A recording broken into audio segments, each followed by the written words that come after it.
खुशहाल परिवार पर दुख की घटाएं छा जाती है। नेहा, हाँ हाँ बेटा, हम काम पर जा रहे हैं, तुम अपना और अपने छोटे भाई का ध्यान रखना और समय पर स्कूल चले जाना और मन लगा कर पढ़ाई करना। जी माँ, आप चिंता मत करें, हम समय से स्कूल चले जाएंगे। नेहा की मम्मी जल्दी चलो, काम के लिए देर हो रही है। आई मोहित चलो स्कूल चलते हैं, देर हो रही है। आया दीदी।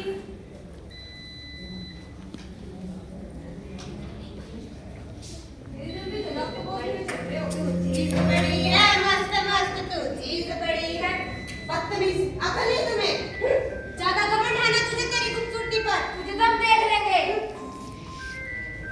जैसा कि अब आपने देखा, नेहा के माता पिता काम पर चले जाते हैं। एक दुख से अनजान नेहा का परिवार कितना खुश था। देखिए कैसे उनके खुशहाल परिवार पर एक बुरा साया मंडराता है। जल्दी जल्दी चलो। अरे रुक तो मोहित, मैं भी आ रही हूँ। देख भाई,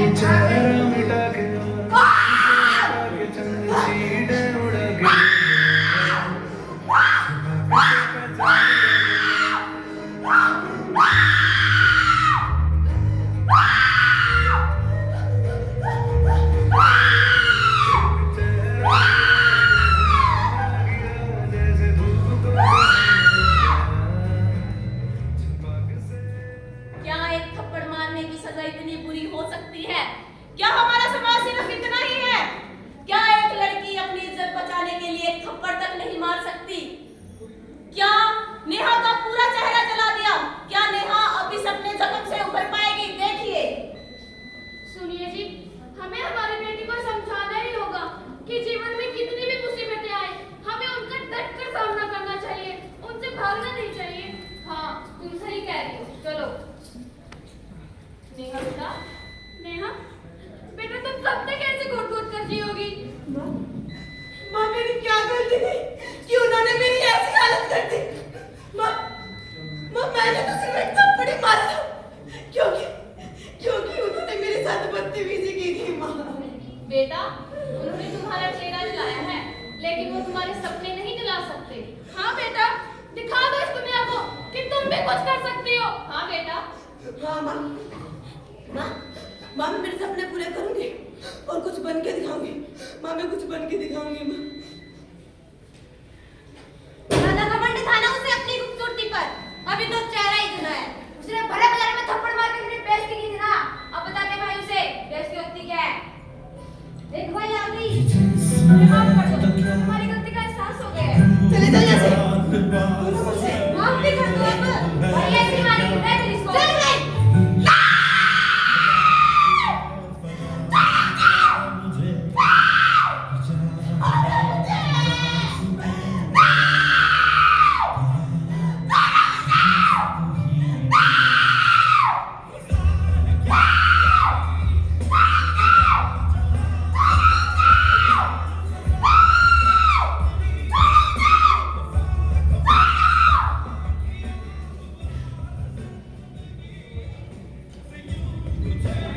नेहा, क्या हुआ तुम्हें नेहा? होश में हो नेहा? हुआ क्या तुम्हें? हेलो हेलो हेलो आंटी, मैं नेहा की सहेली बोल रही हूँ।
मेरे माँ बाप को ताने सुनने पड़ेंगे। मुझे जीने का कोई हक नहीं है।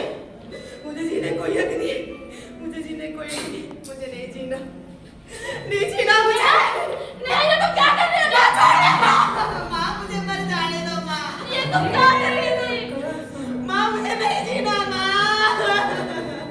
ऐसे तो हमारी बेटी खुद खुद कर मर जाएगी। हाँ, हमें पुलिस कंप्लेन करवानी चाहिए। नहीं नहीं, इसमें हमारी ही बदनामी होगी और ये समाज मेरी बेटी को ही कसूरवार ठहराएगा। लेकिन नहीं आंटी जी, पोक्सो एक्ट 2012 एक ऐसा कानून है जिसमें लड़की अपनी पहचान छुपाकर भी इंसाफ ले सकती है और उसके अपराधियों को 3 वर्ष से आजीवन कारावास की सजा होती है। यदि लड़की की आयु 18 वर्ष से कम है तो उसके अपराधियों को फांसी की सजा दी जाती है। लेकिन हम उन तक पहुंचेंगे कैसे? उनका एक हेल्पलाइन नंबर है 1098 जिनसे हम उनसे सहायता ले सकते हैं। हाँ, मैं उन्हें अभी फोन लगाता हूँ।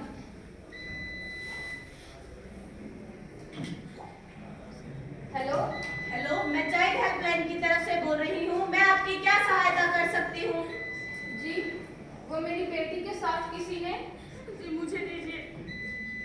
मैम जी, मेरी बेटी के साथ कुछ लड़कों ने इतनी घिनौनी हरकत की है कि मैं आपको बता भी नहीं सकती। मेरी बेटी को जल्द से जल्द इंसाफ दिलाइए। हम आपकी सहायता जरूर करेंगे। आपकी बेटियों के अपराधियों को पता लगने पर हम आपसे संपर्क करेंगे। धन्यवाद। जैसा कि अब आपने सुना, पोक्सो एक्ट 2012। पोक्सो एक्ट 2012 एक ऐसा कानून है जिसके द्वारा लड़की बिना अपनी पहचान बताए अपना इंसाफ पा सकती है। उसके बलात्कारियों को 3 वर्ष से लेकर आजीवन कारावास की सजा सुनाई जाती है। अगर लड़की की आयु 18 वर्ष से कम है तो उसके अपराधियों को फांसी की सजा सुनाई जाती है। देखिए, क्या अब नेहा को पोक्सो एक्ट के तहत इंसाफ मिल पाएगा? हेलो, हेलो मैं आप नेहा के परिवार से बोल रहे हैं? जी, कल आपकी कोर्ट में सुनवाई है, तो आप समय से कोर्ट आ जाइएगा। जी ठीक है। Order order order. तमाम सबूतों और गवाहों को मद्देनजर रखते हुए अपराधियों राम और यश को पोक्सो एक्ट 2012 आईपीसी धारा 376A के तहत एक नाबालिग लड़की के साथ बलात्कार करने पर कोर्ट उन्हें आजीवन कारावास की सजा सुनाता है।